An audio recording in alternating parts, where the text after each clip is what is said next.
My wife slowly excluded me from every decision in our marriage until I was essentially just her roommate. I never thought I'd be the guy pouring my heart out on Reddit, but I honestly don't know where else to turn.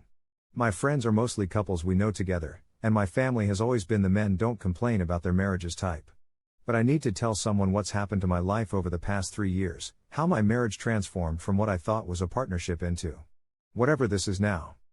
Lisa and I met in college, dated for 4 years, and got married when we were both 26. The early years were everything I'd hoped for. We traveled, supported each other's careers, and talked about everything.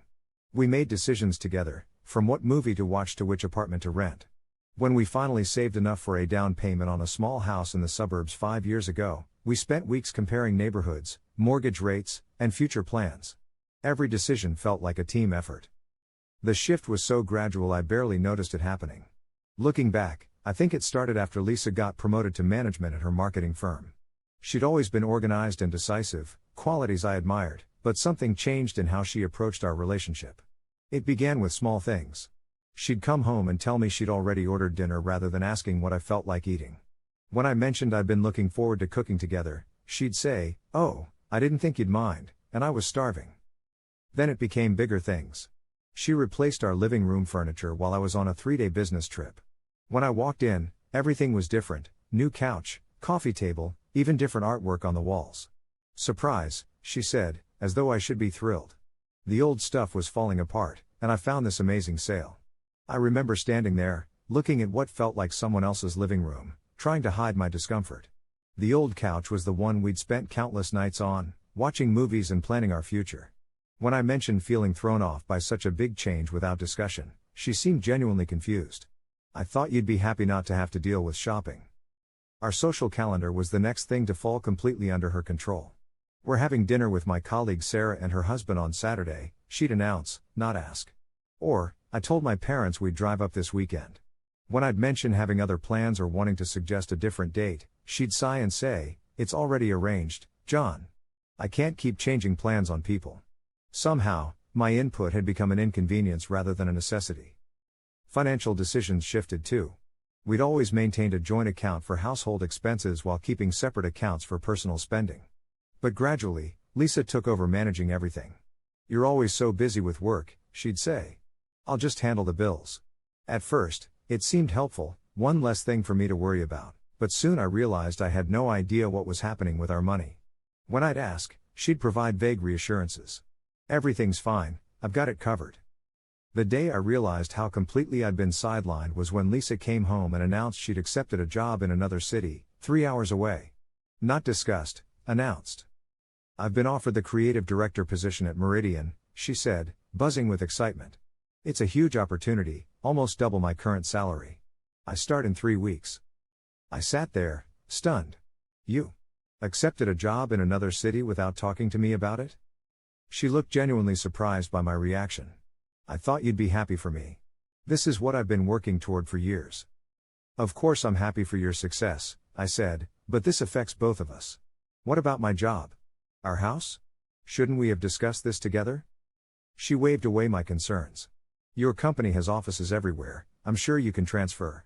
And we can sell the house, the market's great right now." I remember feeling like I was having an out-of-body experience. "Lisa, I can't just transfer that easily. I have projects here, a team I've built. And this is our home, we chose it together." Her expression shifted from excitement to annoyance. "Well, I'm not turning down this opportunity. We can figure out the details later." That night, I couldn't sleep. I lay awake wondering how we'd gotten here, how my wife could make a life-altering decision without even a conversation with me. The next morning, I tried again, suggesting we sit down and really talk through options. Maybe she could commute part of the week, or I could look into a gradual transition. Lisa's response floored me. "I don't understand why you're making this so complicated. If you can't transfer right away, we can do long distance for a while. Plenty of couples do it." "But you decided this unilaterally," I said. "That's the issue. Not whether we can make it work, but that you didn't include me in a major life decision." She rolled her eyes. "You're being dramatic. This is a career opportunity I can't pass up. I thought you'd support me instead of making it all about you." And somehow, just like that, I became the unsupportive husband standing in the way of his wife's career. I found myself apologizing, promising to look into transfer options, because that's what supportive partners do, right? Over the next few weeks, our house went on the market, listed by a realtor Lisa chose, and I reluctantly approached my boss about transfer possibilities. As it turned out, transferring wasn't an option without a significant demotion. When I told Lisa, her response was, "Well, maybe this is a sign you should try something new anyway." A sign. As if the career I'd built for 8 years was just a placeholder until something better came along. I tried explaining how important my position was to me, the projects I'd developed, the team I'd built, but she didn't seem to grasp, or care about, what I was giving up. We sold the house quickly, at a good price, but even that process felt like I was just along for the ride. Lisa chose what to keep, what to sell, what to put in storage. When I suggested keeping furniture that had meaning to me, she'd say, "There won't be room in the new place," even though we hadn't yet found a new place. The move itself was a blur. Lisa found an apartment in the new city, without me seeing it first, and I took a leave of absence from work while I figured out my next steps. She started her new job immediately, thriving in the role, coming home excited about creative challenges and new colleagues. Meanwhile, I spent my days searching for jobs that wouldn't feel like starting over at 34, and trying to make an unfamiliar apartment feel like home. 2 months into our new life, I found a position at a smaller firm. It was a lateral move at best, with less responsibility and slightly lower pay than my previous job, but it was something. When I told Lisa I'd accepted it, her response was, "Great, now we can stop dipping into savings for your expenses." My expenses? As if my unemployment was a choice I'd made rather than a consequence of her unilateral decision. That was a year ago. Since then, we've settled into a routine that looks normal from the outside but feels hollow to me. Lisa's career continues to flourish. She works late most nights, attends industry events, and has built a new social circle of colleagues and their partners. I've made a few work acquaintances but nothing like the close-knit team I left behind. Our apartment is nice enough, modern, well located near Lisa's office, but I had no part in choosing it or decorating it. The furniture is all new, selected by Lisa to fit the space. There are no familiar objects that carry our history, nothing I can point to and say, "Remember when we found that at the flea market on our anniversary trip?" I've tried bringing up my feelings a few times, but Lisa either dismisses them, "You're still hung up on the move? It's been a year," or turns them back on me, "If you were more proactive about making friends here, you wouldn't feel so isolated." Sometimes she'll make an effort to include me for a day or two, asking what I want for dinner or if I'd like to choose a weekend activity, but it never lasts. Soon enough, she's back to informing rather than discussing. Last week was my breaking point. I came home to find Lisa packing a suitcase. "My parents invited us for Thanksgiving," she said without looking up. "We'll drive down Wednesday after work and come back Sunday." I stood there, watching her fold sweaters into neat piles, and felt something inside me snap. "I can't go," I said quietly. "What do you mean, you can't go?" "It's Thanksgiving. I have plans with some work friends," I lied. "A Friendsgiving thing. I already committed." She finally looked up, irritated. "You can't cancel? My mom's expecting us. She's making your favorite pie." "I don't want to cancel," I said, surprised by my own firmness. "I want to do this." We argued for a while, with Lisa growing increasingly frustrated at my unexpected resistance. Finally, she threw up her hands. "Fine.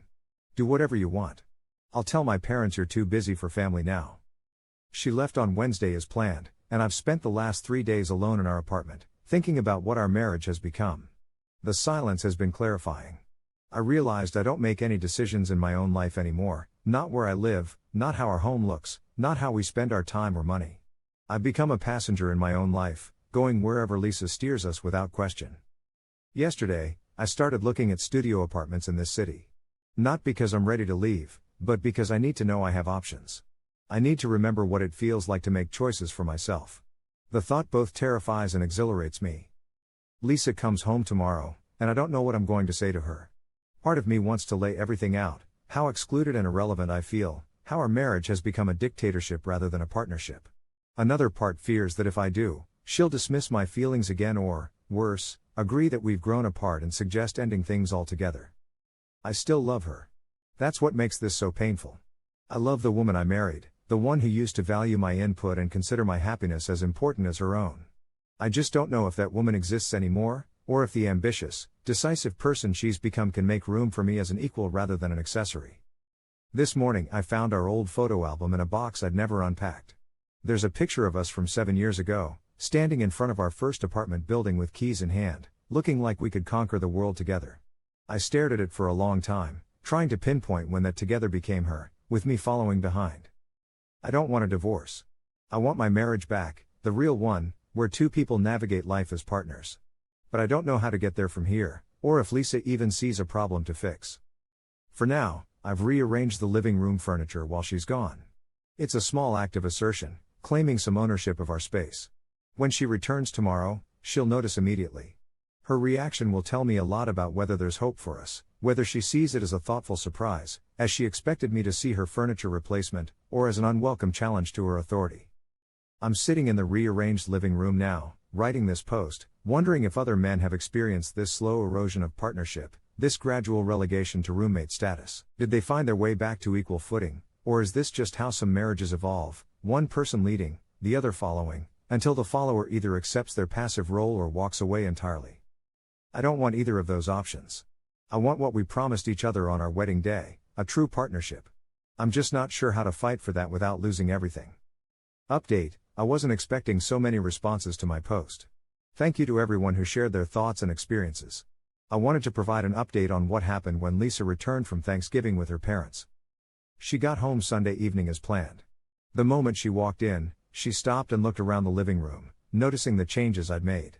I'd moved the couch to face the windows instead of the TV, rearranged the bookshelves, and put some of my photography on the walls, pictures I'd taken on our earlier trips together that had been sitting in storage since the move. Her expression was difficult to read: surprise, definitely, but not the immediate annoyance I'd half expected. "You've been redecorating," she said, setting down her suitcase. "I wanted to make some changes," I replied, intentionally echoing what she'd said about the furniture she'd replaced last year. "What do you think?" She looked around again, then at me. "It's nice. Different. The light is better with the couch there." We had an awkward moment of just standing there, and then she asked about my Friendsgiving, which, remember, I'd made up as an excuse not to go to her parents'. I felt guilty about the lie but also realized it had given me much needed space to think. I told her it was fine, nothing special, then asked about her parents. We fell into safe conversation about her trip, her mom's cooking, her dad's new car. All the while, she kept glancing around the rearranged room, as if trying to get used to it. Finally, when we ran out of small talk, I took a deep breath and said, "Lisa, we need to talk about us." Her posture changed immediately, becoming defensive. "What about us?" "I'm not happy," I said simply. "I haven't been for a while." "Because of the move? Still? I thought you were adjusting." I shook my head. "It's not the move itself. It's that you decided to uproot our lives without consulting me. And it's not just the move, it's everything. I don't have any say in our life anymore." She started to object, but I continued, listing the examples I'd written in my original post: the furniture, social plans, financial decisions, all made without my input. As I spoke, her expression shifted from defensive to uncomfortable. "I'm just more decisive than you are," she finally said. "Someone has to make these decisions." "But that someone doesn't always have to be you," I countered. "And even if you're making the final call, I should be part of the process. We're supposed to be partners." "We are partners," she insisted. "Look at everything we've built together." "What have we built together, Lisa? This life was your choice, not ours. You chose this city, this apartment, this furniture. You chose your job, which is great, I'm happy for your success, but my career was collateral damage. These aren't joint decisions we've made, they're your decisions that I've gone along with." She was quiet for a moment, then said something that stunned me. "I thought that's what you wanted." "What do you mean? You never seemed to care that much about these things. You went along with my suggestions, rarely objected. When you did have an opinion, it was usually just agreeing with mine. I figured you preferred letting me handle things." I sat down, trying to process this. Had I been so passive that she thought I didn't care? Looking back, I could see some truth in what she was saying. I had often deferred to her preferences in the early years, happy to see her happy. But there's a difference between occasionally deferring and being completely excluded. "I didn't mind you taking the lead sometimes," I admitted. "But there's a difference between you making suggestions and us deciding together, versus you simply informing me of decisions you've already made. At some point, you stopped asking for my input altogether." She sat down across from me, looking troubled. "I didn't realize that's how you felt. You never said anything." I tried, but whenever I expressed discomfort with the decision you made me feel like I was being difficult or unsupportive. Eventually, it seemed easier to go along with whatever you wanted. We talked for hours that night, more openly than we had in years. I learned that from Lisa's perspective, she was carrying the burden of decision-making because she thought I didn't want to be bothered with details. She saw herself as the proactive one in the relationship, keeping things moving forward while I was content to drift. But I'm not content to drift, I told her. I want to be an active participant in our life together. I want us to make decisions as a team again, like we used to. By the end of the night, we'd agreed to try couples therapy. Lisa was reluctant at first, saying we could work through this ourselves, but I held firm. This pattern wouldn't change without help. Our first session was last week, and it was uncomfortable but clarifying. The therapist pointed out how our communication patterns had broken down, with Lisa making unilateral decisions and me retreating into passive acceptance, which only reinforced her belief that I didn't want to be involved. We each had homework. Lisa was to consult me before making any decisions that affected both of us, and I was to express my preferences clearly rather than defaulting to agreement. It's been challenging. Yesterday, Lisa caught herself starting to tell me about weekend plans she'd made with friends, then stopped mid-sentence and rephrased it as a question. Would you be interested in having dinner with Mark and Julia on Saturday? It felt awkward, almost artificial, but it was progress. For my part, I've been practicing expressing preferences without apologizing for having them. When Lisa asked where I wanted to go for dinner last night, my instinct was to say, anywhere is fine, but instead I named a specific restaurant I'd wanted to try. She seemed pleased rather than annoyed by my decisiveness. We also had a more substantive conversation about my career. I admitted how much I missed my old job and team, and how unfulfilling my current position is. Instead of dismissing my feelings or suggesting I just needed to adjust, Lisa actually listened. She even suggested we could consider moving back to our original city if that would make me happier.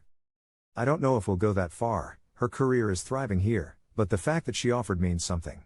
For the first time in years, she's acknowledging that my career fulfillment matters too. The living room remains as I rearranged it. Lisa has even commented that she likes the new layout better, especially how the natural light falls across the couch in the mornings. Last weekend, we went shopping together and picked out some new throw pillows and a rug that we both liked.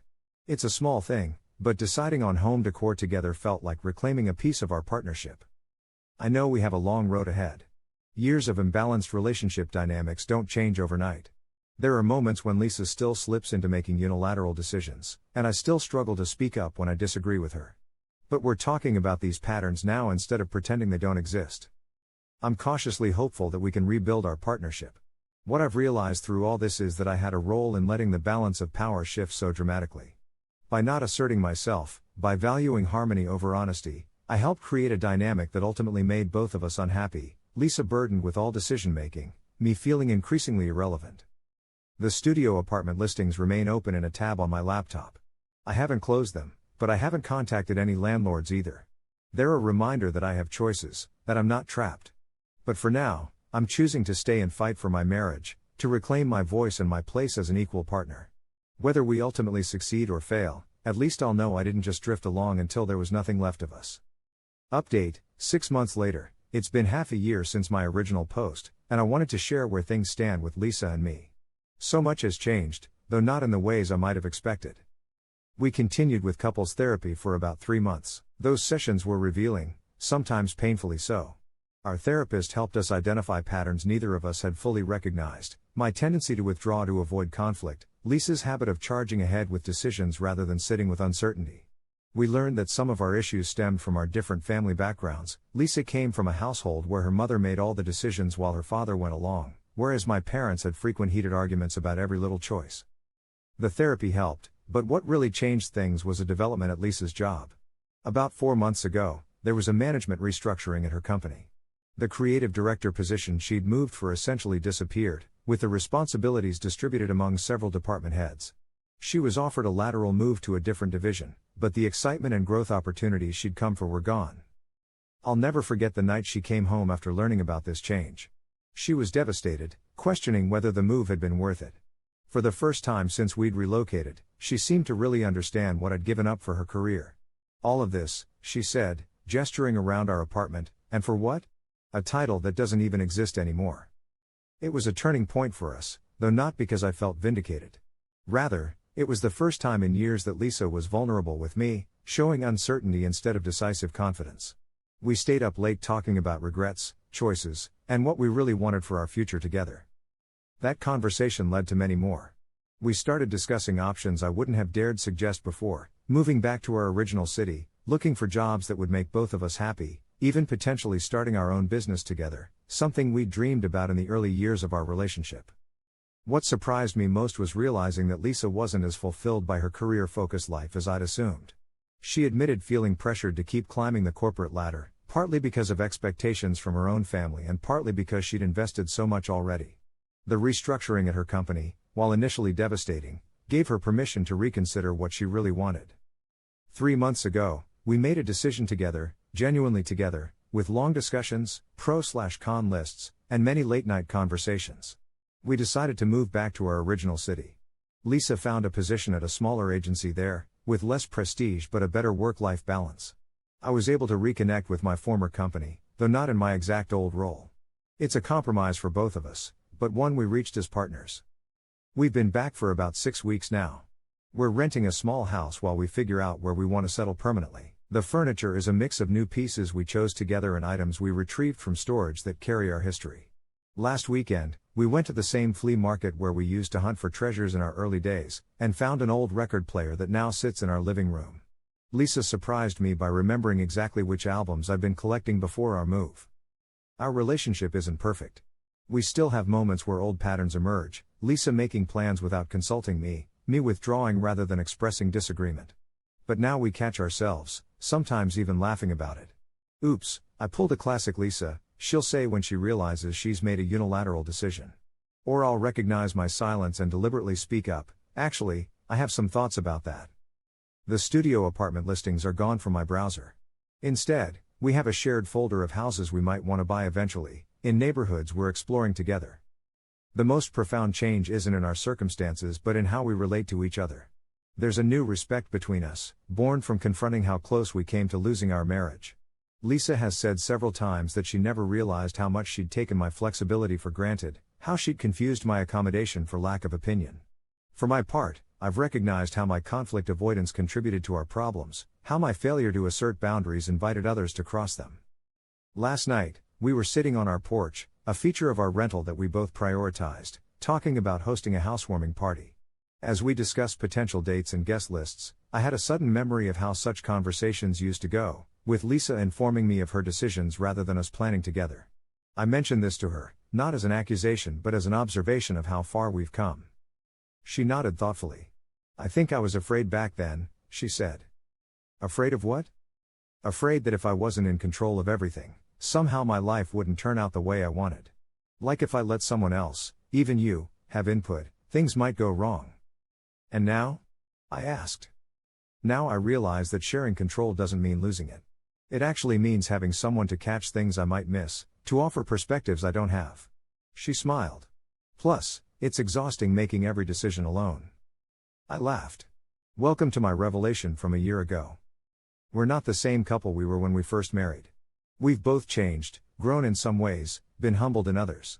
But for the first time in years, it feels like we're growing together rather than apart. If there's anything I've learned through all of this, it's that relationships require both vigilance and vulnerability. It's easy to fall into patterns that slowly erode partnership, so gradual you don't notice until you're practically strangers sharing a space. But it's never too late to speak up, to reclaim your voice, and to rebuild together, as long as both people are willing to listen and change. I'm no longer a roommate in my marriage. I'm a partner again. And so is Lisa. Final update, 1 year later, it's been exactly a year since my original post, and I wanted to share one last update. So much has happened in 12 months that sometimes I barely recognize my life, in the best possible way. After moving back to our original city, Lisa and I spent about 6 months renting while we re-established ourselves professionally and personally. We both found our footing in our jobs, reconnected with old friends, and continued working on our relationship. Those months were healing, but also clarifying. We realized that while moving back was the right decision, we didn't want to simply recreate our old life. We wanted something that reflected who we'd become through our struggles. The biggest change came when Lisa approached me with an unexpected proposal. She'd been working at the smaller agency for about 8 months and had been doing some freelance work on the side. "What if," she said one evening, "we started our own creative consulting business together?" I was stunned. This had been a dream we'd talked about in the early years of our relationship, before career paths and promotions took us in different directions. Are you serious? I asked. Never more so, she replied. Your project management skills and my creative direction, we'd make an incredible team. We spent weeks researching, planning, running numbers. It was the most collaborative project we'd undertaken in years, and regardless of the outcome, the process itself was transformative for our relationship. Every decision was discussed, every concern addressed. We were true partners in the planning. 4 months ago, we launched Henderson Creative Solutions, a combination of our last names. We started small, leveraging connections from both our networks, taking on projects we could manage alongside our day jobs. The response has been overwhelming. Last month, we both gave notice at our respective companies to focus on our business full-time. Working together has brought challenges, of course. We've had to establish boundaries between work life and home life, learn to disagree professionally without affecting our personal relationship. But those challenges have been far outweighed by the joy of building something together, something that values both our strengths equally. On the personal front, we bought a house 2 months ago. Not in the suburbs where we lived before, but in a vibrant neighborhood closer to downtown. The process of house hunting was itself evidence of how far we've come. Every property visited, every feature discussed, every decision made jointly. Our home office is set up with 2 equal desks facing each other. The symbolism isn't lost on either of us. Perhaps the most significant development is one I haven't mentioned yet. Lisa is pregnant. The announcement wasn't planned, we'd always been ambivalent about having children, but when it happened, we approached the news as we now approach everything, together. We talked through our fears, our excitement, our uncertainties. We made lists, researched options, and ultimately decided this was a journey we wanted to take. Now, as Lisa enters her 2nd trimester, we find ourselves having daily conversations about parenting philosophies, nursery designs, and how we'll balance work and family. I listen to her concerns about maintaining her professional identity while becoming a mother. She listens to my anxieties about financial stability with our new business and growing family. No major decision is made without both voices being heard. Yesterday, as we painted the nursery together, a soft green we both loved, Lisa paused, brush in hand. Do you ever think about how close we came to not being here? She asked. To not having any of this? I nodded, remembering the despair I felt a year ago, sitting alone in our apartment while Lisa was at her parents' for Thanksgiving, contemplating studio apartments and exit strategies. All the time, I replied. I'm so glad you rearranged the furniture, she said, smiling. It sounds like such a small thing, moving a couch, rearranging bookshelves. But that act of assertion, that small claim to space and agency, was the first step in reclaiming my voice in our marriage. It was the pebble that started an avalanche of change. Our therapist once told us that the healthiest relationships aren't those without problems, but those where problems are recognized and addressed before they become catastrophic. Lisa and I let things go too far, let patterns become entrenched until we barely recognized our marriage. But we found our way back through honesty, vulnerability, and the willingness to change. I still have moments of worry. Old patterns can resurface, especially under stress. Sometimes I catch myself deferring automatically, or notice Lisa making plans without consultation. But now we have language for these moments, tools for correcting course before distance grows. Most importantly, we have a shared commitment to partnership that guides every aspect of our life together. To those who shared similar stories on my original post, who recognize their own marriages in our dysfunction, I hope our journey offers some encouragement. Change is possible. Equal partnership is possible. It requires courage to speak up, vulnerability to listen, and commitment from both people to create something better. As we prepare to become parents, I'm grateful every day that I found the courage to voice my unhappiness a year ago. Our child will grow up with 2 parents who make decisions together, who value each other's voices, who demonstrate that love includes respect and equal agency. The man who wrote that first post, feeling invisible and irrelevant in his own marriage, wouldn't recognize my life today. Sometimes I barely recognize it myself. But then Lisa will ask my opinion on a business proposal, or send me paint samples for my approval, or simply make space for my thoughts in conversation, and I remember how far we've come. I'm no longer a roommate in my marriage. I'm a full and equal partner. And soon, I'll be a father in a home where partnership is the foundation of family. Thank you to everyone who offered support and advice when I needed it most. Your words gave me courage when mine failed me. I won't be updating again, as this chapter of our story has closed. A new one, more challenging and more rewarding, is just beginning.